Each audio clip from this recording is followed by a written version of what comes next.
আসসালামু আলাইকুম দর্শক, নোয়াবাড়ি এগ্রোতে আপনাকে স্বাগতম। আবারও চলে আসলাম আমাদের সেই ঐতিহ্যবাহী নোয়াবাড়ি এগ্রোর খোলা প্রান্তরে। আজকে আমরা এখানে আরো একটি চড়ুইবাতির আয়োজন করেছি। তো দর্শক, আজকে আমরা সবাই মিলে সিদ্ধান্ত নিয়েছি আমরা কোয়েল পাখি দিয়ে চড়ুইবাতির আয়োজন করব। তো যেই বলা সেই কাজ। তো আমরা বাজার থেকে কোয়েল পাখি কিনে নিয়ে আসলাম। আনার পরে আমরা সর্বপ্রথম এগুলোকে জবাই করলাম। জবাই করার পরে আমরা এগুলো চারমাগুলো ভালো করে পরিষ্কার করে নিলাম। করার পরে আমরা লাকড়ি জোগাড় করে নিয়ে আসলাম। আনার পরে আমরা সর্বপ্রথম চুলায় আগুন জ্বালালাম। তো আগুন জ্বালানোর পরে আমরা সর্বপ্রথম ভাত বসিয়ে দিলাম। ভাত বসানোর পরে আমরা আলু ভর্তা বানানোর জন্য আলুকে 2 টুকরো করে ভাতের সাথে দিয়ে দিলাম। তারপর আমরা অন্য একটি পাতিলে কোয়েল পাখিগুলো ভালো করে সিদ্ধ করে নিলাম পানি দিয়ে, যেন এখান থেকে ময়লা এবং জীবাণু এগুলো চলে যায়। সিদ্ধ করে নেওয়ার পরে আমরা এখন তেল দিলাম। তেল দেওয়ার পরে আমরা কোয়েল পাখিগুলো একটু ভালো করে ভেজে নিলাম। ভেজে নেওয়ার পরে আমরা কোয়েল পাখিগুলো এখান থেকে তুলে নিলাম। নেওয়ার পরে আমরা এখানে পেঁয়াজ, আদা, রসুন,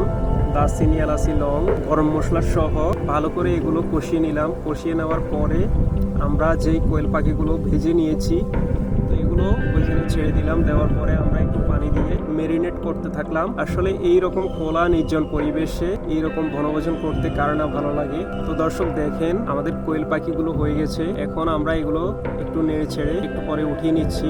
আসলে হওয়ার পর এগুলোর ঘ্রাণ সবার জিভে জল নিয়ে এসেছে। তো এখন আমরা এখানে ডাল বসিয়ে দিচ্ছি। আপনারা জানেন আমরা সবসময় প্রাকৃতিক পরিবেশে প্রাকৃতিকভাবে খাবার খাওয়া পছন্দ করি। এই জন্য আমরা কোনো প্লেট বা সিরামিক নয়, আমরা সবাই কেলা পাতায় বসে খাবো।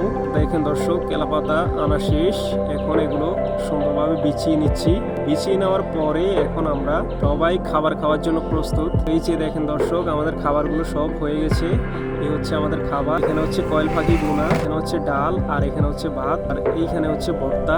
সবাই সুযোগ পেলে আপনারা যে যার অবস্থান থেকে এইরকম প্রাকৃতিক পরিবেশে একবেলা খাবার খাওয়ার চেষ্টা করবেন। এতে আসলে আপনাদের পেট ভরুক আর নাই ভরুক, মন আশা করি ভরে যাবে। তো ইনশাল্লাহ দেখা হবে অন্য কোনো দিন, অন্য কোনো গল্পে। আমাদের নোয়াবাড়ি এগ্রোর জন্য দোয়া করবেন। ধন্যবাদ সবাইকে। আল্লাহ হাফেজ।